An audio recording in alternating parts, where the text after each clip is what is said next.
Hi everyone and welcome to Creative Cakes by Sharon. Today I am doing the much anticipated third tutorial of my Disney Frozen videos, and of course it's none other than the lovable snowman Olaf. So today I've got a colour printout of Olaf. I'm just going to use him as a guide as I work along.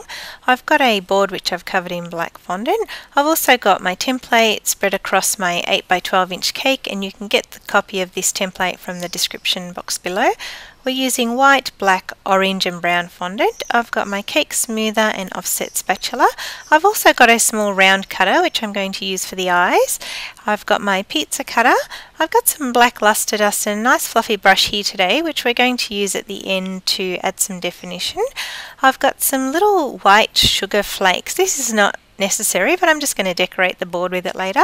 I've also got some black sanding sugar, some water and a paintbrush, my buttercream frosting and a length of wire, as well as my fondant roller and a sharp knife. So let's get started. The first thing I've done is arranged all of my pieces of the template onto the cake. There is no rule about how you place them onto the cake so long as they all fit. The piece here is an extra piece which is the top of Olaf's lip, and we want that to stand out on the cake, so we're cutting that separately.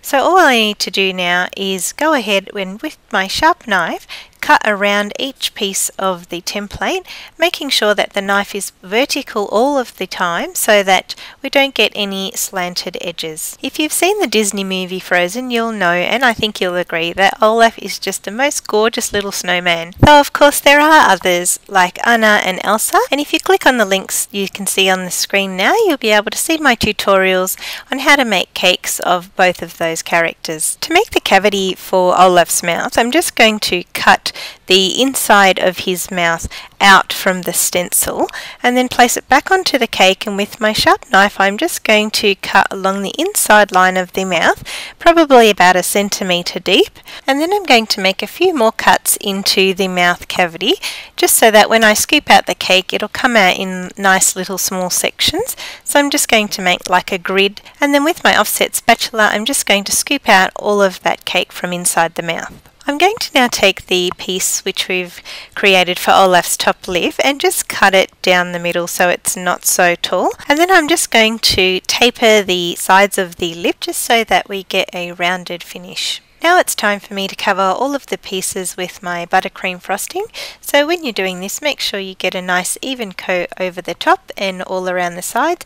You will get quite a few crumbs in this coat because we have done a lot of cutting and carving of the cake, but that's exactly what a crumb coat is for, to catch all those crumbs and secure them nicely. And once I've finished with this, I'm going to pop it in the fridge for about 15 minutes. Once I remove the pieces of cake from the fridge, the buttercream has formed a nice crust, and I'm just going to now smooth the cake over with some boiling water and my offset spatula and a paper towel. So just heat up the offset spatula in the water, clean off any of the excess in the paper towel, and then smooth all the top and sides of the cake. At this stage I'm just going to make the buttons, the hands, the nose and the hair just so they've got a little bit of time to dry before I put them onto the cake. So I've got my template as a guide, and using some of the black fondant I'm just going to make 3 shapes for the buttons by just rolling 3 unevenly shaped balls. Now I'm just going to embellish the buttons a little bit using the black sanding sugar and some water and a paintbrush.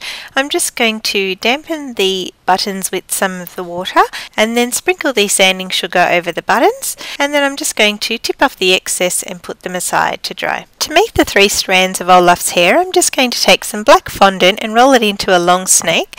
Then I'm just going to divide it into 3 and grab my wire and cut that into 3 lengths, a little bit longer than the actual strands of hair.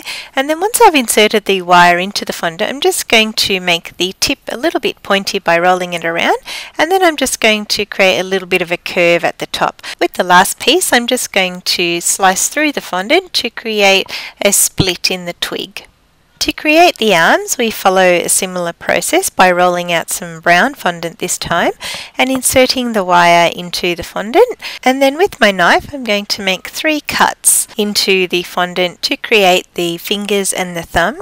And then I'm just going to pinch along the length of the arm so that I can create a little bit more rustic and natural look to the twigs. Now I've got the orange fondant as well as the template for Olaf's head, so I'm going to create his carrot nose. So if I press the bottoms of my palms together, I can create the more pointy edge and then flatten it on the surface of my bench. And you can also use the template for Olaf's lip as a guide, and then using my knife I'm just going to score some lines along the length of the carrot to make it look a little bit more realistic. I'm just going to dust the carrot now with a bit of my black lustre dust to make it look a little bit more natural and give a little bit more definition to Olaf. Now it's time to roll out my white fondant. I'm going to roll it out to about 2 or 3 mil thick, and I'll start by covering Olaf's face because it is the trickiest one of all of the pieces. So just gently lay the fondant over, and don't be afraid to lift up the sides of the fondant and let it fall into all of the creases. With your palms and your fingers,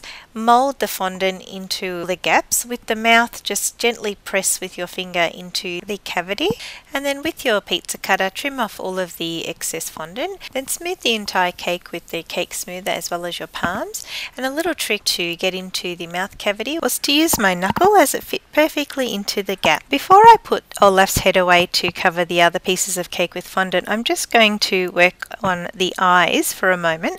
So I've just cut the eyes out of the template, and I'm just scribing onto the cake with the back of my paintbrush where the eyes are actually positioned, and I want to make a little bit of a well with my paintbrush. So now I'm going to cover the other section of Olaf's body, so his upper chest, his tummy and both of his legs. Now with all of my body parts around the board, I'm just going to roughly position the pieces onto the board before I put them there permanently, just so that I can get an idea of what positioning I'd like it to be in. There's no hard and fast rule. A snowman can take on any shape, so position him however you like. All of the individual pieces of the body will match when they're placed next to each other. Be creative. I'm going to put mine on an angle so that he fits into my board, so that's a little trick if you want to minimize the size of the board you want to use. And after I've placed all of the pieces on the board, I'm going to just pop some water with a paintbrush onto his tummy so that I can attach his buttons. Now to create the eyes, I'm going to roll out a piece of white fondant and I'm going to try and make it into a little bit of a mound. So using my template as a guide, I'm just going to pat down the fondant until it gets into a little bit of a dome shape and fits the size of the template. Then for the black pupils, I'm just going to roll out some of the black fondant and use my round cutter to cut the pupil of the eye and fix that onto my white pieces of fondant. And then with 2 tiny little white balls of fondant, I'm just going to create the reflections for his eyes. Now an easy way to create his eyelids and the outline around his eyes, I'm just going to take the stencil for his eye and trace it around a rolled piece of black fondant. Now this is going to go straight onto the cake and the other sections of the eye are going to go on top. So it's going to create a border. So when I position them into the cake, I want to press the black fondant down into that little well that we created. This will help the eyes blend into the cake and it won't look as though we've just stuck his eyes onto his face. With a little bit of water, attach both of the eyes onto his face, and now grab Olaf's nose and position it onto the cake and press down a little bit over his eyes. Now remove the nose and just cut out gently with your knife the excess pieces of the eye which are covered by the carrot. This will help the nose to sit flush to the face, and just attach it with a little bit of water. Now using some brown fondant, I'm just going to roll out Olaf's eyebrows and I'm going to use the template as a guide, and once I'm happy with the shape I've got, I'll attach it to the cake. To create Olaf's mouth, I'm just going to roll out some black fondant and use the piece that I cut out for his mouth earlier to cut around that and then position it inside the cavity of his mouth. To make his teeth, just take a small piece of white fondant and pat it down into a rectangular shape with 2 angled edges and position it on the cake. I'm just now going to add a little bit of black lustre dust around Olaf's body just to create some shadows and also a little bit of depth to the cake. This step is totally optional, you can keep it out if you wish. Now finally it's time to insert Olaf's twigs for his hair and also his arms. They will have had enough time to dry sufficiently and you can put them in any angle that you choose. And to finish off the cake, I've just added some of those white sugar snowflakes on my board. And there you have Olaf the snowman. Guys, if you enjoyed my tutorial, you can click on the links below to share and like my video. And don't forget to subscribe to my channel for more great video tutorials. And thanks for watching.